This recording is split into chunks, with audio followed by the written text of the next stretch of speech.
எல்லாருக்கும் வணக்கம். நான் ஓம் பிரகாஷ் பேசுகிறேன். இது வரைக்கும் நீங்கள் இந்த சேனலை சப்ஸ்கிரைப் பண்ணலாம், சப்ஸ்கிரைப் பண்ணிக்கோங்க. அது மட்டும் இல்லாமல் பக்கத்தில் இருக்க பெல் பட்டனும் கிளிக் பண்ணி வச்சுக்கோங்க. அப்போ தான் நம்ம சேனலில் போடுற எல்லா வீடியோஸும் உங்களுக்கு நோட்டிஃபிகேஷனில் காமிக்கும். மேலும் ஜோதிடம் சார்ந்த ஏதாவது கேள்விகள் இருந்தாலும் அல்லது உங்கள் சுய ஜாதகத்தை பற்றி ஏதாவது கேள்விகள் இருந்தாலும் நீங்கள் கீழே கமெண்ட் பாக்ஸில் உங்களோட பிறந்த தேதி, பிறந்த நேரம், பிறந்த இடம் குறிப்பிட்டு உங்கள் கேள்விகளை நீங்கள் கேட்கலாம்.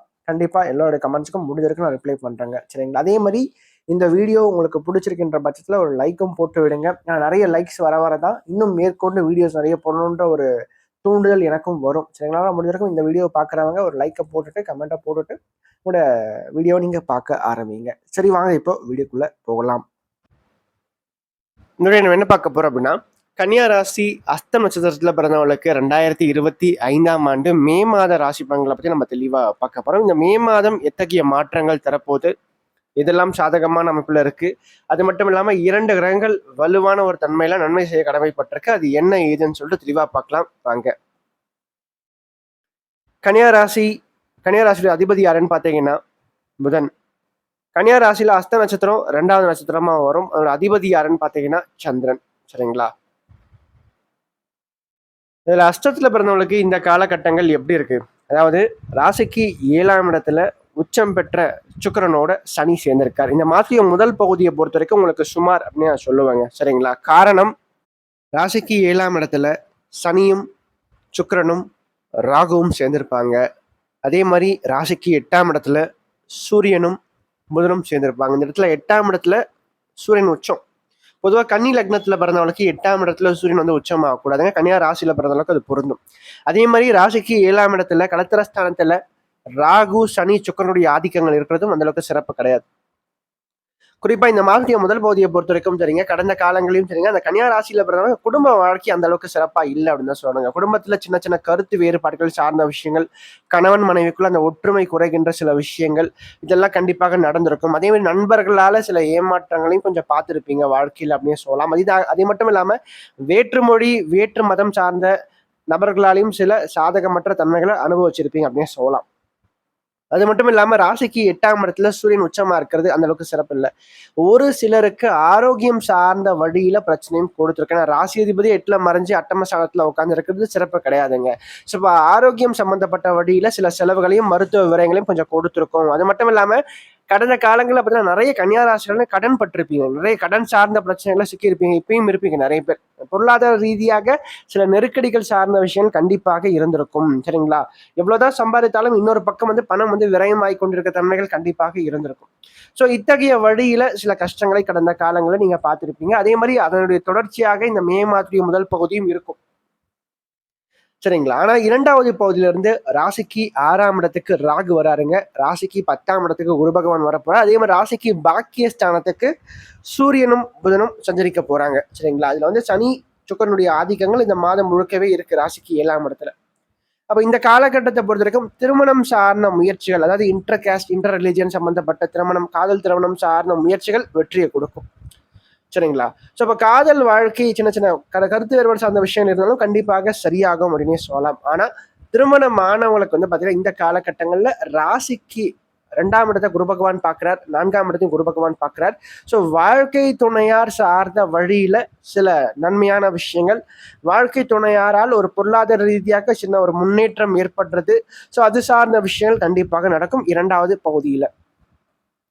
அது மட்டும் இல்லாம குடும்பத்துல இருந்து வந்த குழப்பங்கள் சஞ்சலங்கள் சார்ந்த விஷயம் கண்டிப்பாக சரியாகும். மெல்ல மெல்ல ஓரளவுக்கு மாற்றங்களை கண்டிப்பா நீங்க பாப்பீங்க. ஏன்னா குரு பார்வை ராசிக்கு 2ல இருக்கு. அதே மாதிரி ராசியை விட்டு கேது பகவான் விலகிறார்.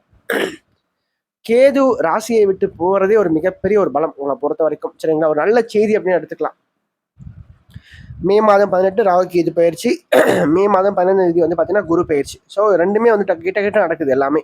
ஸோ அப்போ இந்த குரு பயிற்சியும் சரி ராகு கேது பயிற்சியும் சரி உங்களுக்கு ஃபேவராக தான் இருக்கும் உங்களை பொறுத்த வரைக்கும். 6ஆம் இடத்தை உபஜயஸ்தானத்துக்கு ராகு வர்றது நிச்சயமாக வாழ்க்கையில கடன் பிரச்சனையிலிருந்து வெளியே வர வைக்கும். சரிங்களா? பொருளாதார ரீதியாக இருந்த வந்து தேவையற்ற வீண் செலவுகள் விரயங்களை கண்டிப்பாக குறைக்கும்.